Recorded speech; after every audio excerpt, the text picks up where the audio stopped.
It's Ashley from Sweet Dreams Bake Shop, and welcome to my channel. I make a lot of cookie tutorials, cake decorating tutorials, and I also give a lot of baking business tips.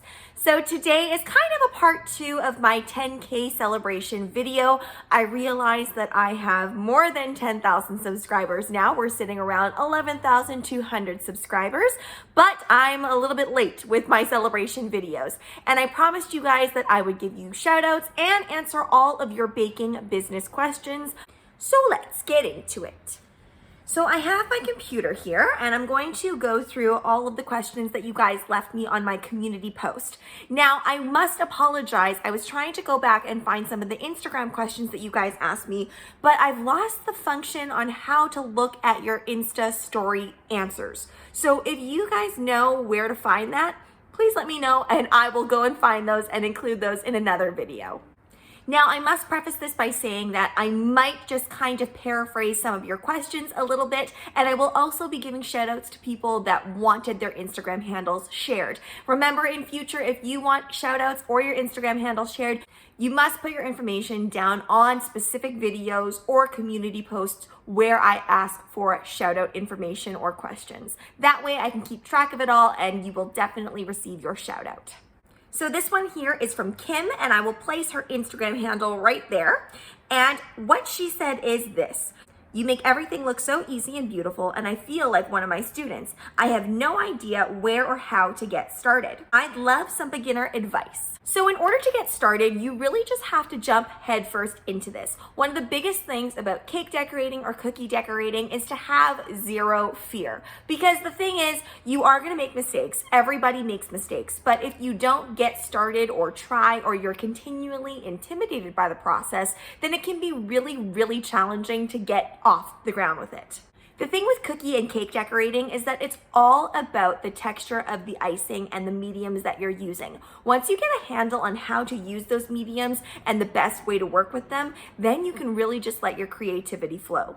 The first thing that I would do is I would take some sort of in-person class. If you're the type that maybe doesn't really learn that well just from listening or watching a video, watching somebody do it in person is probably the key. When I was learning to make macarons, for example, I really needed to go to a specific class for that, or else I would have never been able to learn how to do it.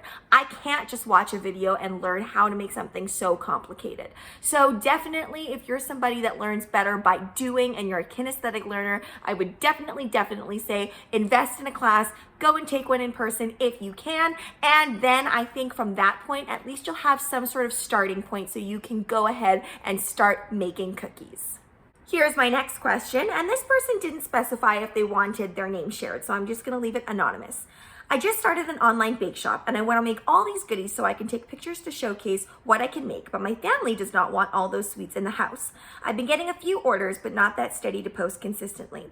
What can I do as I'm just starting to fill my feed with intriguing posts?" So this is something that is very complicated. I know a lot of people struggle with this, and I've been asked this question before. How can you possibly post every day on Instagram if you don't actually have that much product? So here's my advice to you, and this is kind of something that I use for YouTube as well. Try to do batches of things. So for example, if I want to showcase a bunch of different cookie designs, what I'm actually doing is I'm creating a bunch of cookie designs in one day. That's all I'm doing, and I'm using the same batch of dough. I'm not going and making a dozen of anything. I'm just making maybe 2 or 3 or whatever is going to visually be appealing, and that is the amount that I stick with. That way you can get all your baking done in one day, and it also just limits the amount of sweets that are in your house. Some advice about what not to do when it comes to wanting to fill up your Instagram feed with cool photos is I'm really not a fan of home bakeries or bakeries in general that post other people's work. Now, I know there's lots of Instagrammers out there that have based their Instagram on specifically collecting a bunch of people's work and showcasing that. That's different. So if you're like a cake trends Instagram and you're collecting a bunch of cool photos, that's totally fine. But if you are posting other people's product constantly or on a regular basis, not just a one-off here and there, I find it sends the wrong picture about what your specific product is. So it's very important to post only your things. Batch recording or batch pictures is the best way to get that done. This person also didn't specify if they wanted to be shared, so I'm just going to read this question.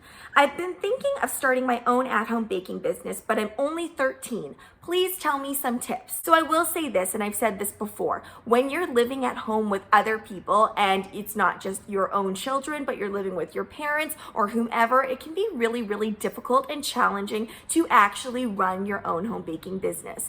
So this might be the time to, instead of running a home baking business, learn about your skills and really hone in on practicing your technique. It was such a headache having to work my schedule around my parents because I had to follow their rules, so I had to go with whatever their lives were doing. And customers will not really be able to adhere to somebody else's schedule, since you yourself can't really maintain a proper schedule because you never know when your parents are going to change their mind or say something different or need the house for a specific purpose. So you really won't be able to meet the deadlines of your customers. So instead, I think if you want to start working on your business, that is a great idea. I wish that I had gotten started even younger because my skill level would be that much higher. But if I'm being honest, you should really work on developing your skills, which in future is going to make your home baking business that much more successful. This one is from this Instagram handle here. Do you transition your menu often to what's popular, or do you have an arsenal of classic items to offer year-round? How do you stick with what makes your brand original? These are great questions. So as you guys know, I don't run my home baking business anymore, but I will let you know what I did. So I did stick to classic flavors, my own flavors, and I did have my little something special here and there. But honestly, there's only so many flavors in the world. And I really didn't get too crazy with things like bacon chai latte or anything like that. I really kind of stuck to the classic flavors. And if somebody requested something that was a little bit more special, like maybe a mango puree mousse or something like that, I would do it, or I would accommodate it, or I would try and direct them to something else. For my personal business, it wasn't so much about the flavor. I mean, people did like my flavors. It was all about the decor. And I feel like that is what makes your business your business. Nobody can decorate the way that you can decorate. And that is what makes you original. Even if you copy a picture that somebody gave you, I mean, no bakery is really going to be able to replicate it exactly as is. And if they are able to do that, well, that in and of itself is something that makes that bakery special. I would also sometimes bring out specialty flavors, but really it was on a whim. So if I felt like, oh, I have a lot of cherries in this season right now, I want to do some sort of cherry compote or offer that, I would do that. This next question is from Miriam. I'll put her Instagram handle right down here. She makes amazing things. And this is her question. When did you know you wanted to start a home baking business, and how young were you when you got into baking? So I've always been interested in cooking. While everybody was probably watching cartoons and family-friendly shows, I would be watching cooking channels. I really loved the idea of cooking. And I didn't really get to be involved in the kitchen at all growing up. I think the most baking that we ever really did was make a box cake mix and bring it to school. And that was pretty much it. And I would only do that on my birthdays. So it really wasn't that often. My mother herself really was not into baking, and neither was my dad. So really, I just started developing this passion when I was watching Cake Boss on TV. And I really think that just ignited the passion further. I already had it all along. I was always into drawing, creating, crafting. I really always loved to do that. But it wasn't until I hit maybe 18 or 19 and I just became more capable as a human being. I was more capable, able to do more things, able to go out and purchase things myself. That's when I really started getting into baking, and my relationship with baking just catalyzed from there. I knew I wanted to start a home baking business when my parents were starting to get on me about getting a job. My first job was at Build-A-Bear, and I also worked at Nando's too. And then later on, I was like, you know what? There's so many other ways to make money too. I mean, retail I actually really liked. I'm a huge numbers person, so I really loved maintaining those goals. I also really loved working with people and customer service aspect of it all. So that's when I started going into piano teaching, and then I started my baking business as well. Once I kind of had it under my belt that I understood customer service, then I felt like I was comfortable to take on baking for business. So this next question is from Ashleigh, and she says, if you were still running your baking business, what is the one item you would want to be making aside from cakes? Would it be because you love to make it or because it's profitable? So let's say that no food laws existed and I could make whatever I wanted to. I would make cream puffs all day, every day. I would make tons of different flavors and I would dress them up. I would just make croquembouche towers all day long. And the reason being, I just love cream puffs and I think that you can flavor them in so many different ways. I also feel like the cream puff is very underrated. I feel like it's such a delicious dessert and it's just not offered everywhere. So I would definitely go into that. And I would probably add things like fondant detailing or modeling chocolate detailing all over that. And I have no idea if this would be profitable at all, but just for the love of baking and for the love of sharing something different, that's what I would sell. This next question, it doesn't say if they want a shout out, so I'm gonna leave them anonymous. It says, can you kindly share your tips, if you don't mind, for upcoming YouTubers? So I only really know my YouTube experience in the baking world. I can really honestly say this beyond a shadow of a doubt, and I'm going to be doing a little bit of a longer video once my year is up. If you guys don't know, I'm almost to my year anniversary. Sometime in mid-March is when I started my channel, so we're almost there. And I made this goal of uploading daily. For one whole year. Before, it was uploading daily until you know what is over, but it just doesn't seem like that's going to end in a manner that's going to be very finite and very clear. So I decided to change it to just 1 year. So I'm almost done daily uploading, but what I have learned is that yes, of course, the content matters on YouTube. You want to have content that people want to watch. I find that teaching channels do well because there's always going to be something to teach. There's always going to be something to learn. And it really is a niche area for sure, but I also feel like channels that teach things can be accessible to a lot of people. Like I watch YouTube tutorials on makeup all the time, and I don't necessarily have a passion for makeup. I just like listening to people explain how to do makeup. So that's one thing I learned. And another thing that I've learned is that consistency is key.